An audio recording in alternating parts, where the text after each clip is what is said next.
Welcome to Market Mastery for Small Businesses, the podcast that's here to help small service business owners and their marketing teams conquer the digital marketing world.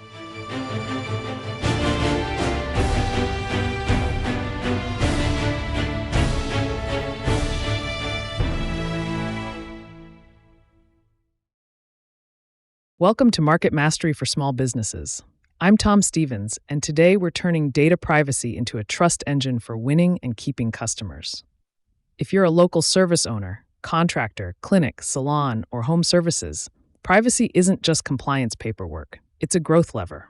Clients are handing you addresses, payment details, and sometimes health or family information. When they feel safe, they convert faster, spend more, and refer others. When they don't, they bounce. Let's unpack practical steps to protect data, communicate clearly, and use privacy to boost conversion and retention starting today together. Why is privacy a growth lever now?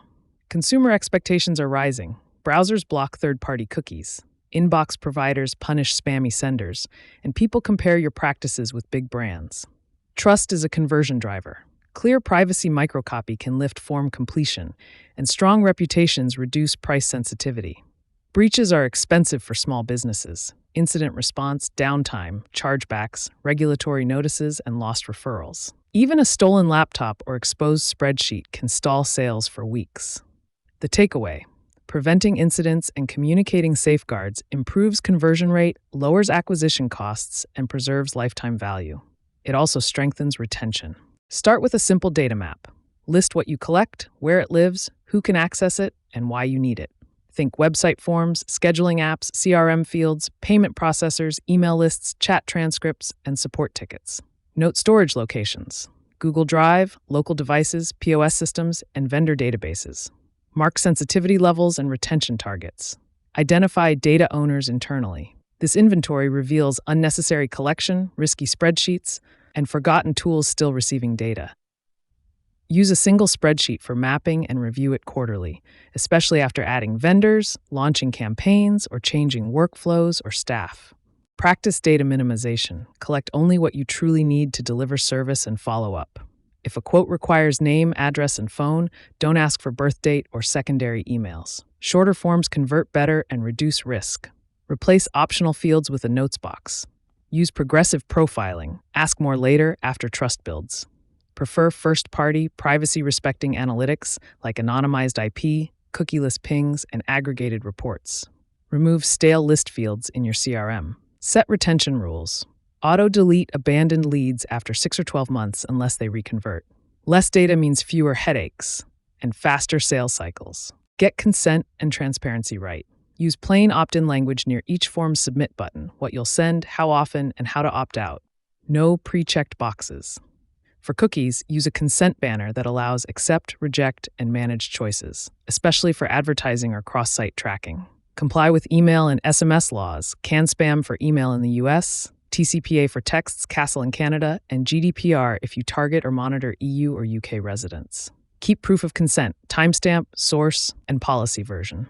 Honor unsubscribe requests immediately and sync across tools. No exceptions, ever. Write a privacy policy in plain English. Cover: what data you collect, why you collect it, purpose and legal basis where required, how you use it, who you share it with, retention timelines, security measures, user rights, and how to contact you. Include your company name, mailing address, and the last updated date. Explain cookies and analytics clearly. Link to key vendors' policies. Avoid vague statements like, "We may share data with partners."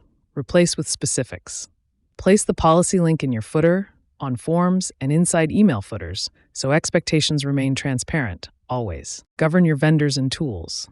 List every CRM, scheduler, payment processor, email platform, chat tool, ad network, and analytics product with access to customer data. Evaluate security posture, encryption at rest and in transit, SOC 2 or ISO certifications, MFA support, and regional data residency if relevant. Sign data processing agreements where applicable. Limit integrations to least privileged scopes. Disable old accounts, webhooks, and API keys. Review who inside your business can export lists or view full card numbers. Avoid both. Reassess vendors annually and whenever your services, geographies, or compliance obligations change. Document decisions clearly. Security basics on a budget deliver huge ROI. Enforce HTTPS everywhere. Keep websites, themes, plugins, and apps patched. Turn on MFA for email, CRM, schedulers, banking, and social accounts. Use a password manager with unique long passwords. Encrypt laptops and phones. Require screen locks. Backup critical systems daily and test restores monthly. Apply least privilege access. Not everyone needs admin rights. Segment Wi-Fi. Put guest traffic separate from business devices. Disable unused accounts when roles change. Monitor sign-in alerts.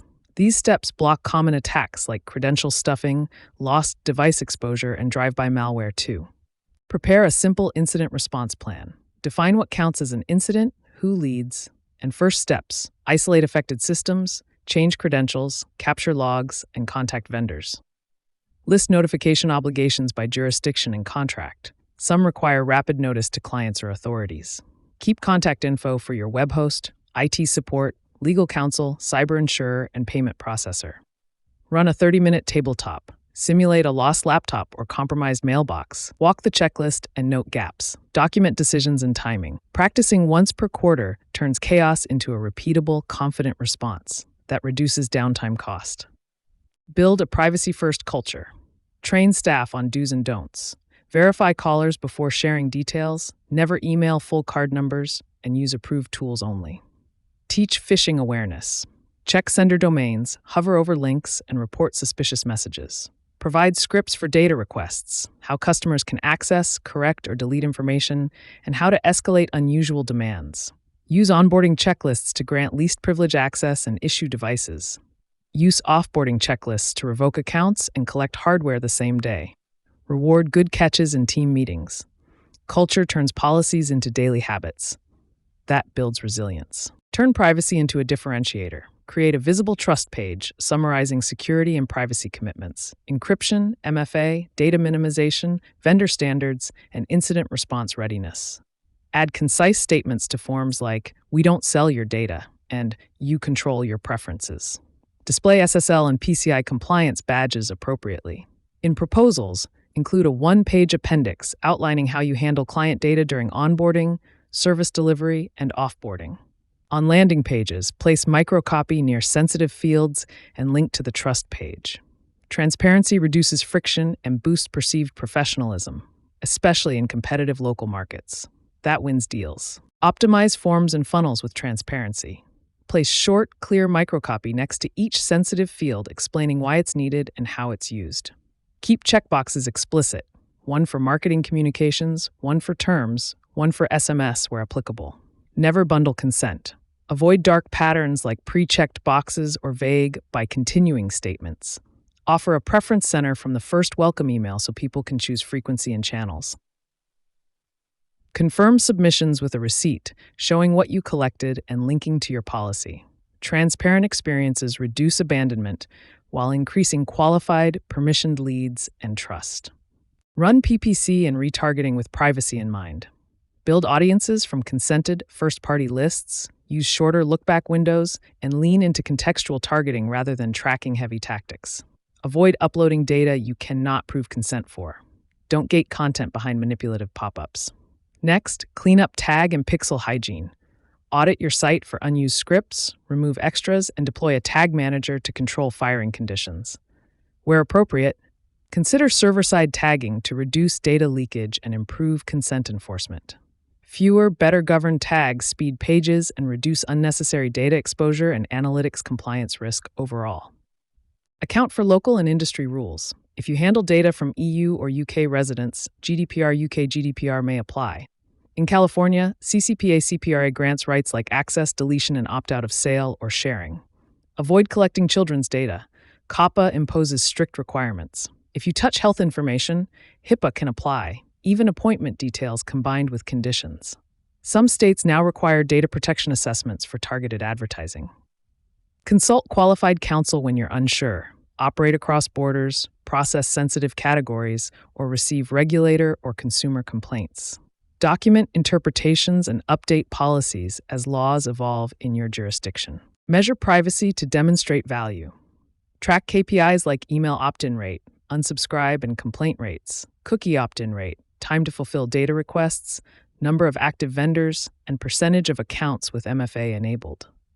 Connect privacy to growth. Watch conversion rates on forms after adding microcopy and CAC changes after trust messaging.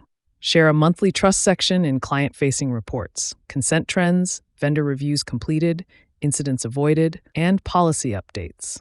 Also, review competitors' privacy pages and trackers.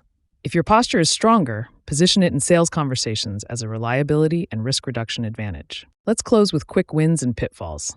Over the next 30 days, update your privacy policy, turn on MFA everywhere, reduce form fields, implement a consent manager, review vendors, and add trust messaging to top pages. Avoid pre-checked boxes, vague policy language, data hoarding, unsecured spreadsheets, excessive tracking, and set-and-forget policies. Today, we covered why privacy drives growth, mapping and minimizing data, consent, policies, vendors, security, incident readiness, training, communications, PPC and tagging, regulations, and measurement.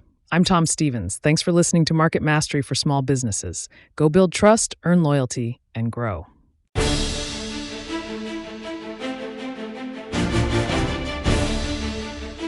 And that concludes another insightful episode of Market Mastery for Small Businesses. We hope you enjoyed today's discussion and gained valuable knowledge to fuel your marketing success. Remember, the journey doesn't end here.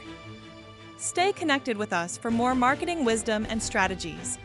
Be sure to subscribe to our podcast on your favorite platform so you never miss an episode. If you have any questions or want to dive deeper into any of the topics we covered today, visit our website at www.elevateroi.net. There, you'll find additional resources and ways to connect with our vibrant community of like-minded small business owners and marketers.